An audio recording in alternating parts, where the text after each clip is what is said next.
Sjećate se kada je prije 10-ak dana uhapšen onaj Dikić sa KTV i sada vidim da je on najavio neku emisiju gdje nosi na glavi partizansku kapu. Ima li i jedan od uhapšenih, Nogo, Žunić, Bačulov, a da se posle nije ispostavilo da rade za Oskar? Zašto mislite da je drugačije sa Dikićem? Ima ih i koji su ranije bili hapšeni, a tada možda nisu bili Oskarov. Sada jesu sigurni, jer vidim da su mediji objavili kako je neki Miroslav iz Sombora, nakon što je odležao 15 godina u zatvoru Sremska Mitrovica, odglumio da je čuvar Ćacilenda. I slučajno televizija nailazi da njega intervjuiše.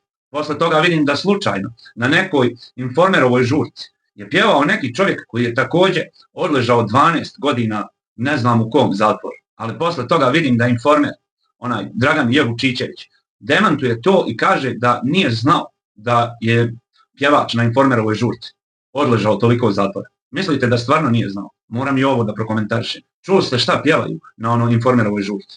Pa to su radikali. Oni na sudu dokazali da su bezopasni. Oni samo mogu nekog drugog da nagovaraju da on nešto uradi, oni se izmaknu, dokažu da ništa nisu sposobni bilo kome da urade i onda tvrde da nisu bili ni u Glini. Ako me razumijete.